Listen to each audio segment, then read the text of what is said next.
yeux fixés vers toi, j'oublie les problèmes autour de moi pour t'adorer mon roi, être guidé par toi. Les yeux fixés vers toi, j'oublie les problèmes autour de moi pour t'adorer mon roi, être guidé par toi.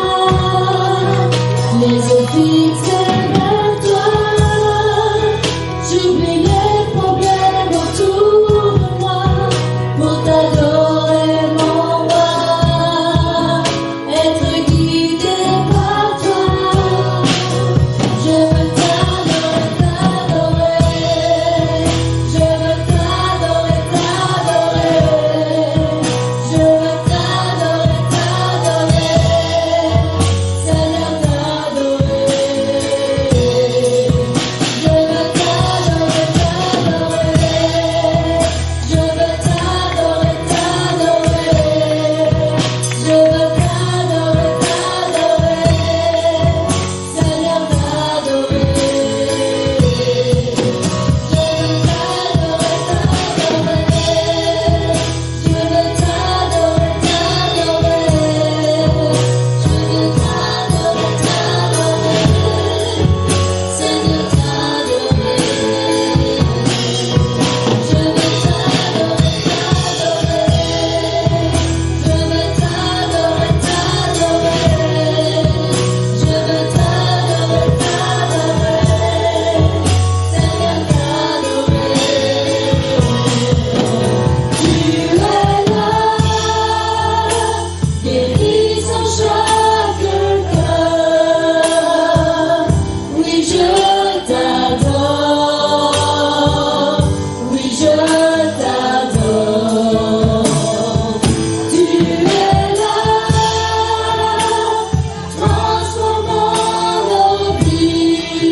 Je le vois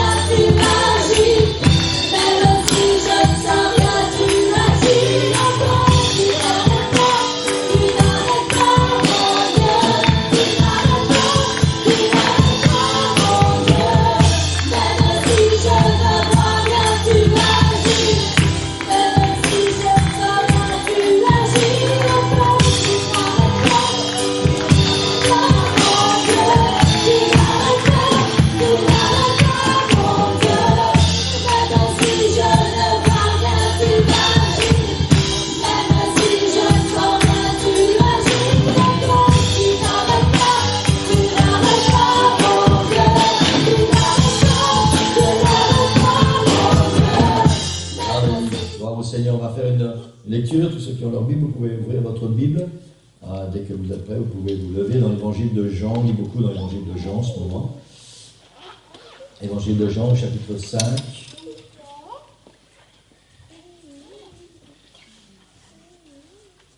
Vous savez quelle est la particularité de l'évangile de Jean par rapport aux autres évangiles? Christian, tu dis rien parce que toi tu fais l'école biblique. Est-ce que quelqu'un sait la particularité de l'évangile de Jean par rapport aux évangiles de Matthieu, Marc et Luc? Ok, alors vous allez apprendre quelque chose ce matin. Matthieu, Marc et Luc nous racontent principalement ce que Jésus a fait. Jean nous raconte principalement ce que Jésus a dit. Et Jean est plus focalisé sur la divinité de Jésus. Amen, gloire au Seigneur. C'est pour ça que souvent, quand vous achetez, vous allez dans les librairies bibliques et tout ça, il y a beaucoup plus d'évangiles de Jean à disposition que des autres évangiles. Parce qu'il semble que ça soit plus facile à lire pour un novice.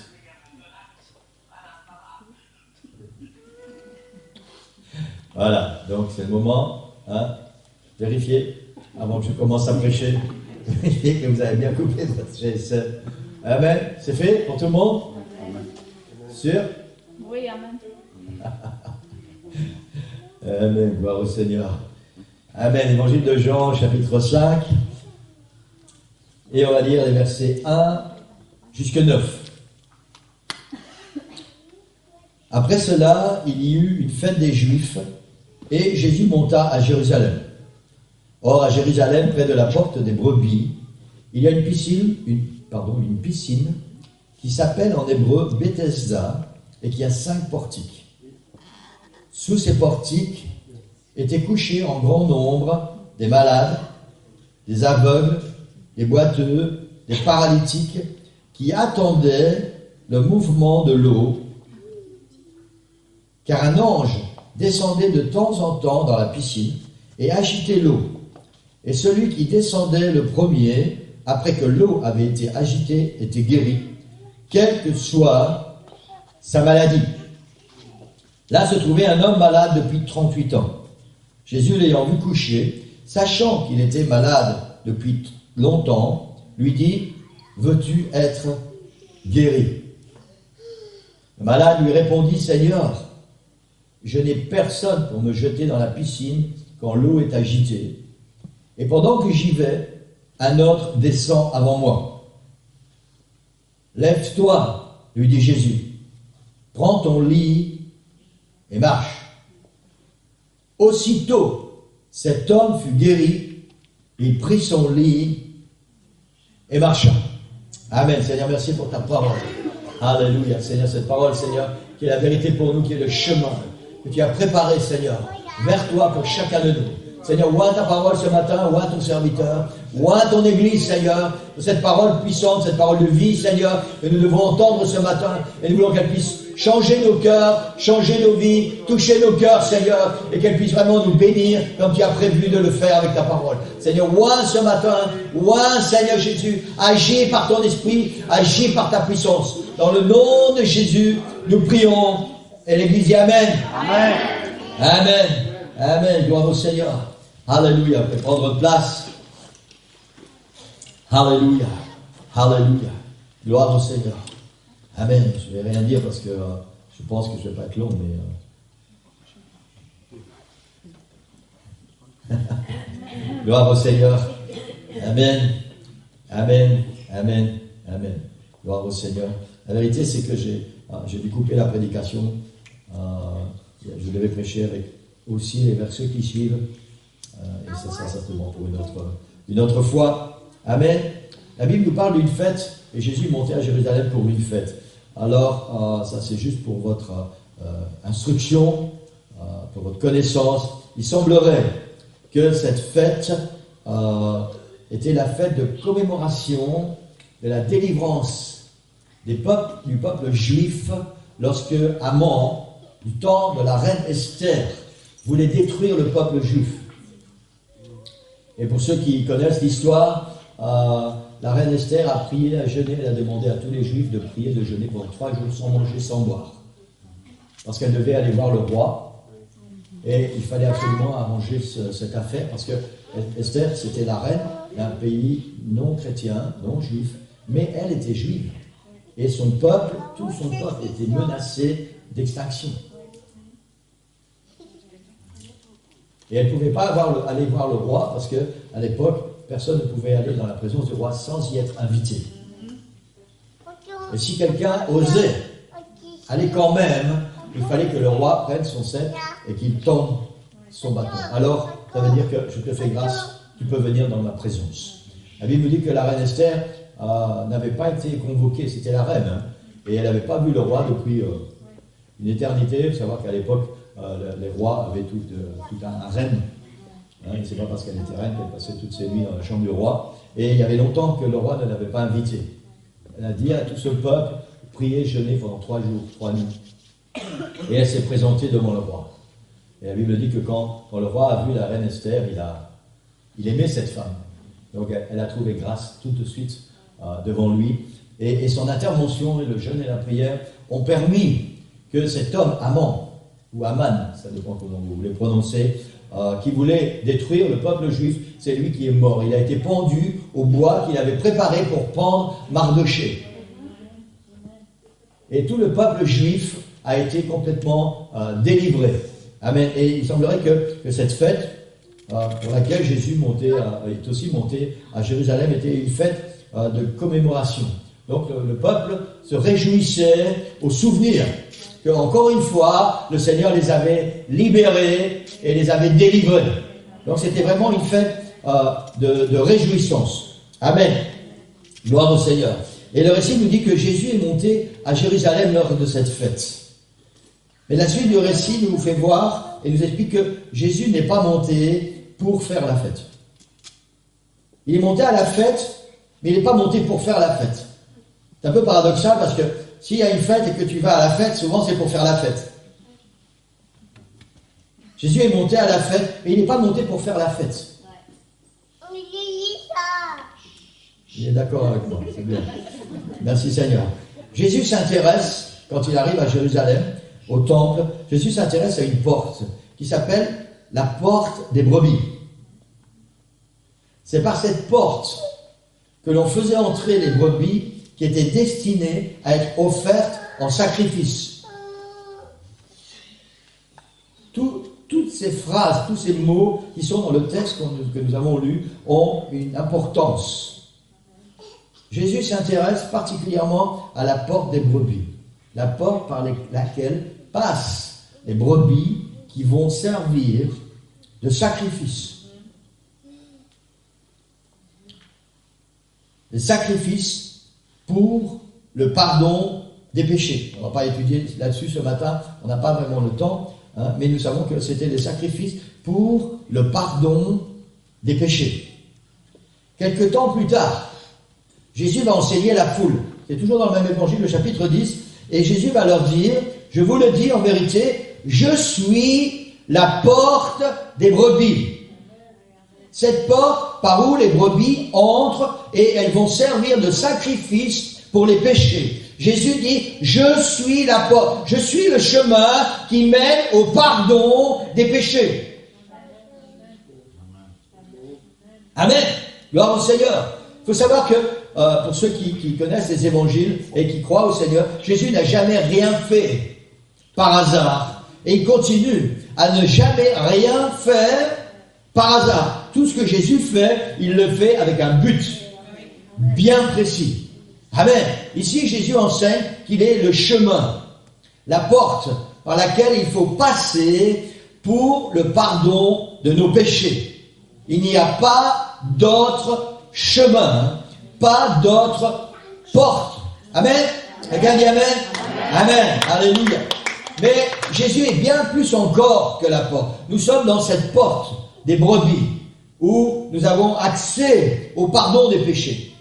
Jean-Baptiste, quand il va parler de Jésus, au tout début du ministère de Jésus, c'est toujours dans le même évangile, dans le premier chapitre, quand Jean-Baptiste voit Jésus venir à lui, il dit, voici l'agneau de Dieu qui ôte le péché du monde. Ça veut dire que Jésus est bien plus que la porte par où vont passer les brebis. Non seulement il est la porte, il est le chemin, mais en même temps il va devenir le sacrifice qui va pardonner nos péchés.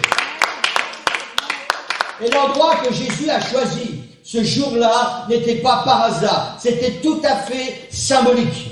Et le Seigneur a fait un choix bien précis. Amen. Il est l'agneau immolé. Et le pardon des péchés ne se trouve qu'en Jésus. C'est pour ça que quand certains hommes religieux vous pardonnent, ils ne peuvent pas le faire. C'est seulement Jésus-Christ qui pardonne nos péchés. Et cela seulement au travers de la croix. Parce qu'il est devenu lui, l'agneau immolé. Et parce que sans effusion de sang, il n'y a pas de pardon. Et Jésus a donné sa vie, il a versé son sang, pour que nos péchés soient non seulement couverts, mais effacés, pardonnés. Amen. Quelqu'un dit gloire au Seigneur ce matin. Alléluia.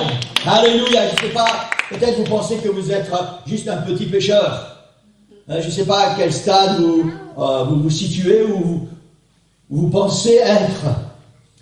Amen. Et moi je suis tellement reconnaissant pour la croix. Je suis tellement reconnaissant pour la porte des brebis. Je suis tellement reconnaissant que Jésus est la porte et qu'il est aussi celui qui pardonne mes péchés. Parce que moi je sais que je suis un grand pécheur. Amen. Et Jésus m'a beaucoup pardonné. Et je suis tellement reconnaissant au Seigneur pour cela. Amen.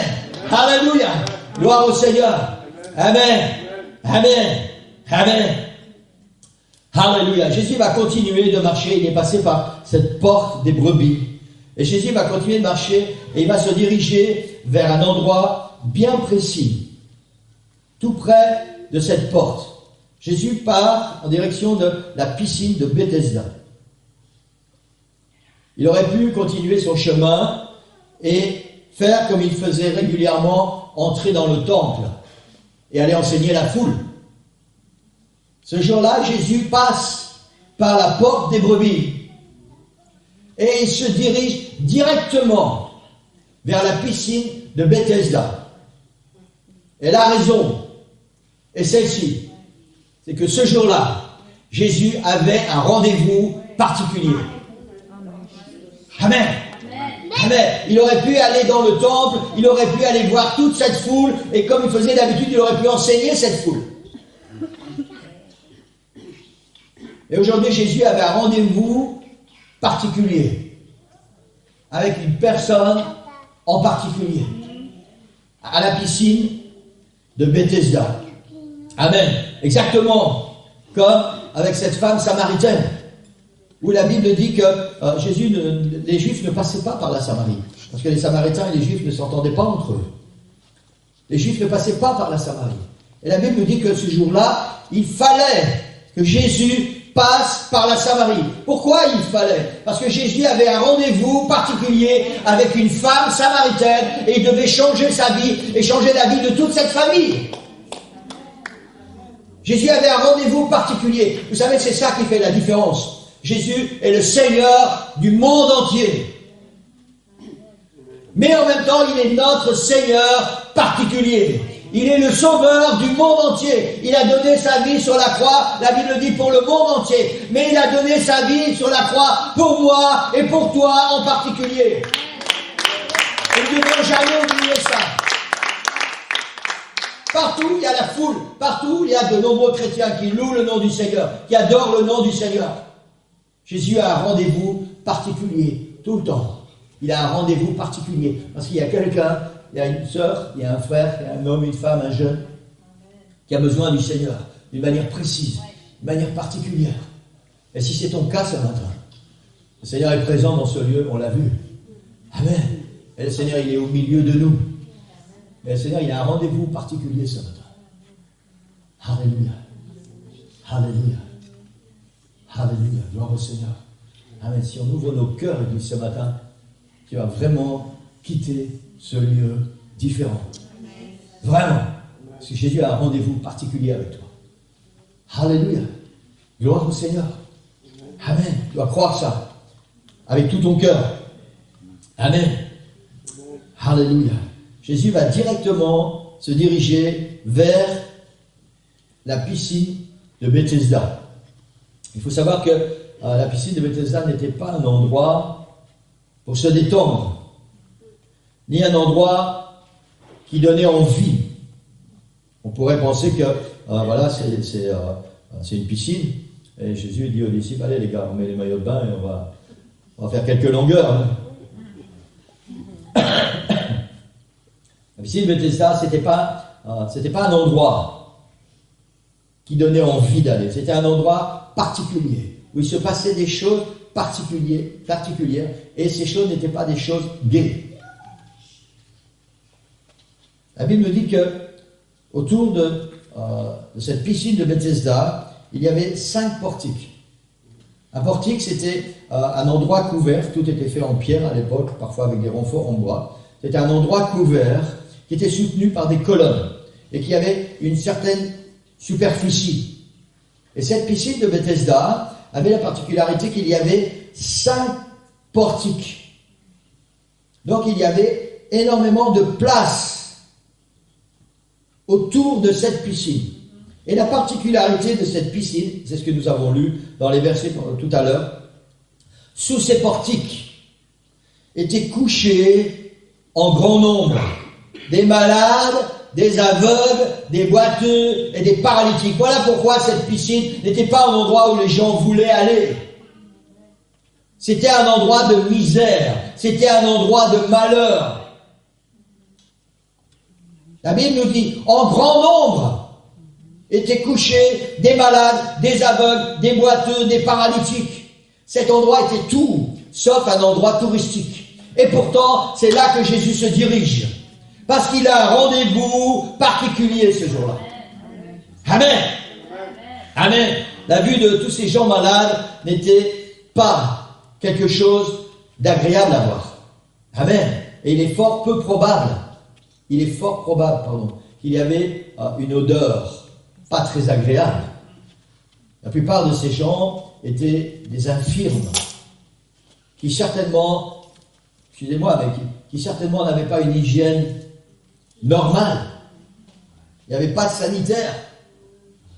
Et je pense vraiment que c'était un endroit insalubre.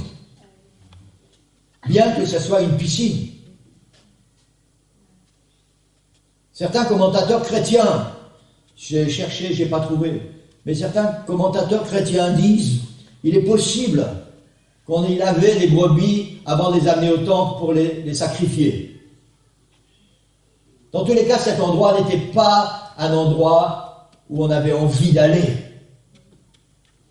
Mais c'est là que Jésus a choisi d'aller ce jour-là. Et la raison, c'est qu'il avait un rendez-vous particulier. Amen. Amen. Jésus n'est pas parti par hasard à la piscine de Bethesda. Exactement comme avec Bartimée sur le chemin pour aller à Jéricho. Jésus n'a pas pris ce jour-là par hasard. Ce chemin-là par hasard. Il y avait un rendez-vous sur le chemin que Jésus devait emprunter. Merci. Amen. Jésus avait un rendez-vous ce jour-là. C'est la même chose avec cette femme atteinte d'une perte de sang. Elle était dans la foule.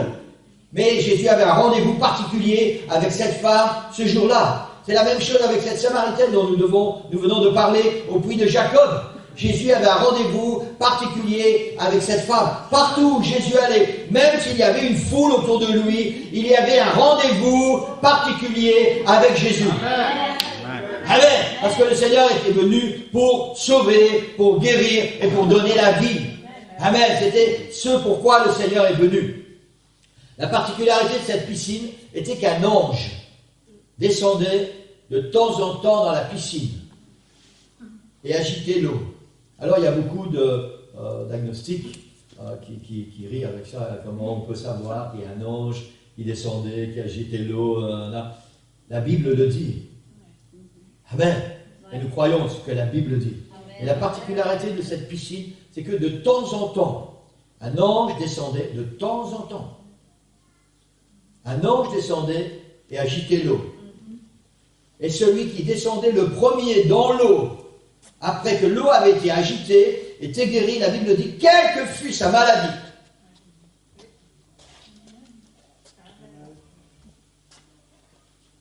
La Bible nous dit aussi que sous ces portiques, il y avait une multitude de malades.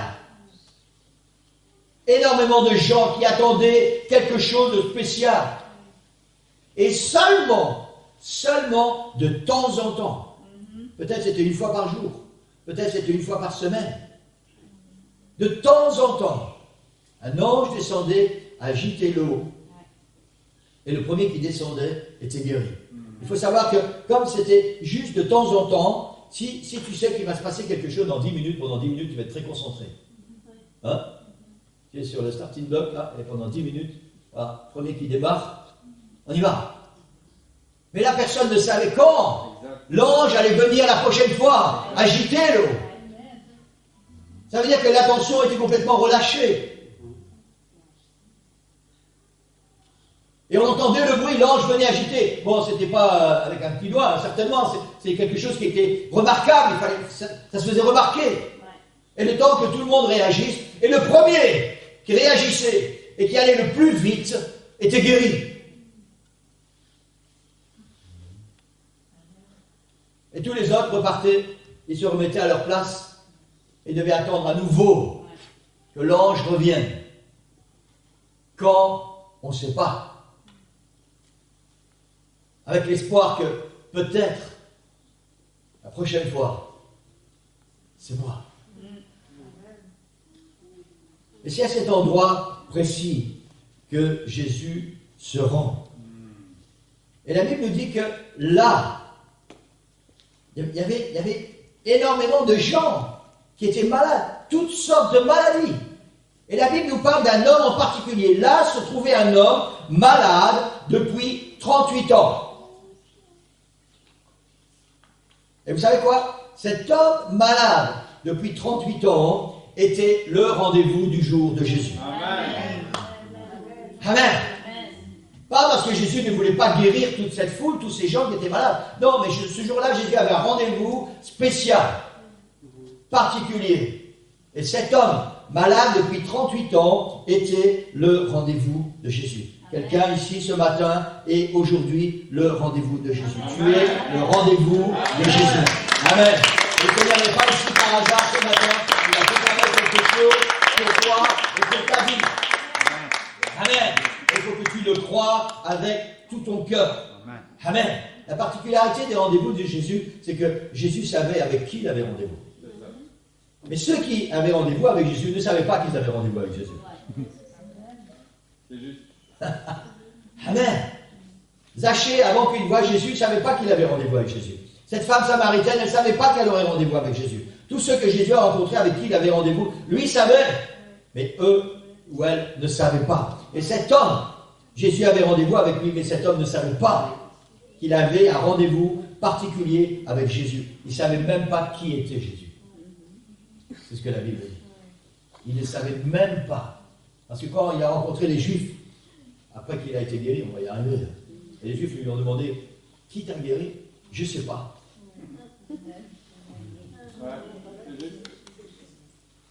Ah.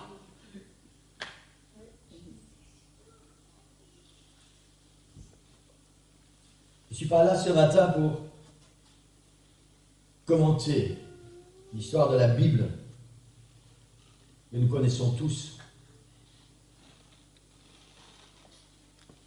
La parole du Seigneur ce matin, c'est que Jésus a un rendez-vous particulier avec toi. Amen. C'est pas une histoire, c'est pas un récit, c'est quelque chose qu'on a lu, c'est quelque chose qui est dans la Bible. Cet homme a été guéri, c'est indéniable. Mais ce matin, on n'est pas là pour broder autour de ça. On est là pour comprendre qu'aujourd'hui, ça c'était il y a 2000 ans, mais aujourd'hui, ce Jésus qui est toujours le même, il a un rendez-vous particulier avec toi ce matin. Tu ne sais pas pourquoi tu es venu, tu ne sais pas avant de venir, tu avais quelque chose dans ton cœur, si tu es venu juste parce que c'est dimanche, si tu es venu pour faire plaisir à quelqu'un, si tu es venu pour louer le Seigneur, je ne sais pas s'il y avait dans ton cœur quand tu es venu dans ce lieu. Mais je sais que Jésus a déjà préparé quelque chose avant que tu viennes ce matin, parce qu'il a un rendez-vous avec toi. Amen. Parce qu'il veut qu'il se passe quelque chose de spécial dans ta vie. Amen. Amen. Amen. Alléluia. Alléluia. Alléluia. Un grand nombre de malades et d'infirmes étaient réunis dans cet endroit. Mais Jésus va se diriger vers un homme en particulier. Et cette discussion que Jésus va avoir avec cet homme nous révèle la situation de cet homme. La Bible dit qu'on a lu au verset 6, Jésus l'ayant vu coucher, et sachant qu'il était malade depuis longtemps, lui dit, veux-tu être guéri? C'est vrai que cette question, on en a déjà parlé tellement de fois. Peut sembler comme ça, a priori, un non-sens. Et on ne va pas s'attarder sur cette question ce matin. On va s'attarder sur la réponse de cet homme. Jésus lui dit, veux-tu être guéri? Cet homme est là, à cette piscine de Bethesda, depuis 38 ans. Et depuis 38 ans. De temps en temps, un ange descend, agite l'eau. Le premier qui descend est guéri. Et depuis 38 ans, ça n'a jamais été son cas. Il attend, et c'est jamais pour lui. C'est toujours pour les autres, c'est jamais pour lui.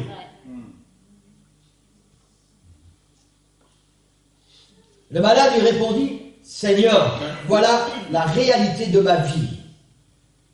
Je n'ai personne pour me jeter dans la piscine quand l'eau est agitée.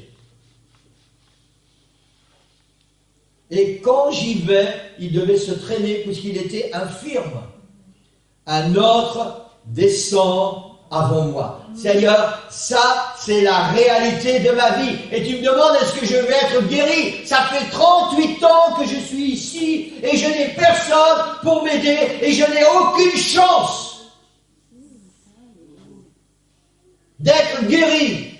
Parce que je ne suis pas assez rapide. Et certainement que cet homme, même s'il venait là tous les jours ou s'il restait là, depuis tellement longtemps, il ne savait plus vraiment pourquoi il était là.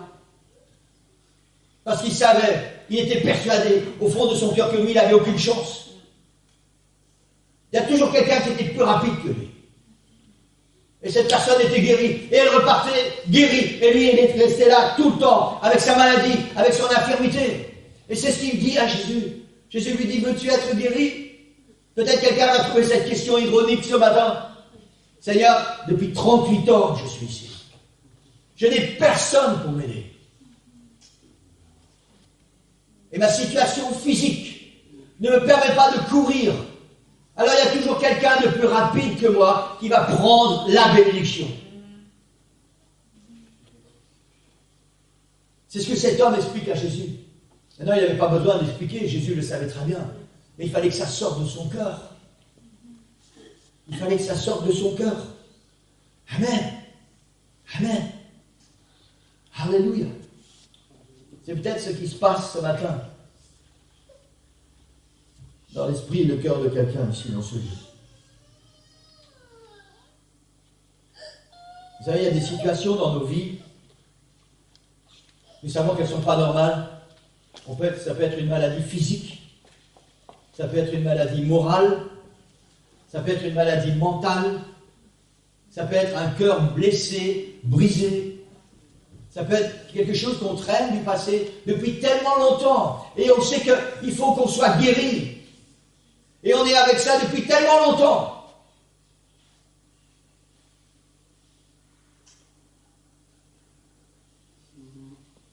Et on fait des choses pour recevoir la bénédiction. Cet homme dit, j'y vais, quand l'eau est agitée, j'y vais, mais je suis trop lent. Quelqu'un d'autre prend ma bénédiction, ma guérison.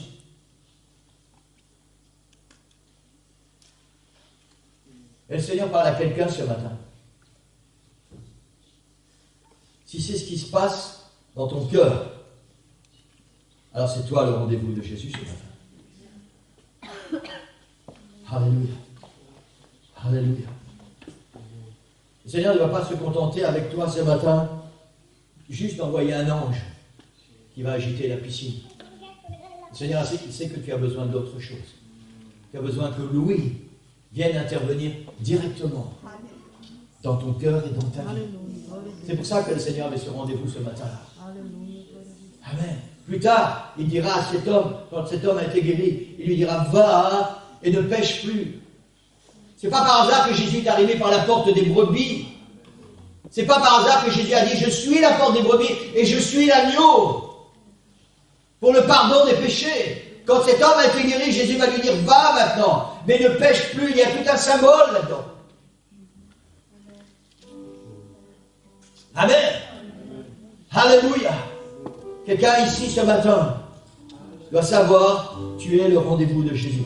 Il faudrait qu'on puisse se lever. Amen. Amen.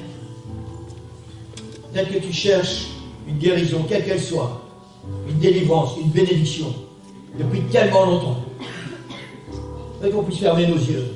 Alléluia. Laissez l'Esprit du Seigneur travailler nos cœurs ce matin. Peut-être que tu cherches depuis tellement longtemps et que tu t'es résigné parce que tu vois les autres qui sont bénis, tu vois les autres qui sont guéris, tu vois les autres qui reçoivent leur bénédiction et c'est jamais pour toi. À chaque fois quelqu'un reçoit mais toi non. Et peut-être que tu t'es résigné, tu es là, tu voudrais bien être béni, mais tu t'es dit ça ne sera jamais pour moi parce qu'il y aura toujours quelqu'un de plus rapide. Alors ce matin, c'est pas un ange qui va aller agiter la piscine. Le Seigneur va s'occuper de ceux qui sont rapides pour aller dans la piscine. Le Seigneur est venu juste pour toi. Et il te pose cette question, veux-tu être guéri?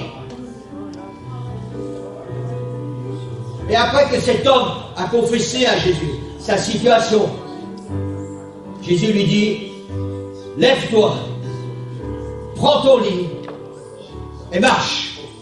Alléluia. Alléluia. Le titre de la prédication, c'est aujourd'hui, le jour de ton miracle. Aujourd'hui, le jour de ton miracle. Le Seigneur est ici, dans ce lieu, ce matin, et tu es son rendez-vous privé. Amen. Il est là pour toi ce matin, pour que tu puisses recevoir ton miracle. Lève-toi, prends ton lit et marche.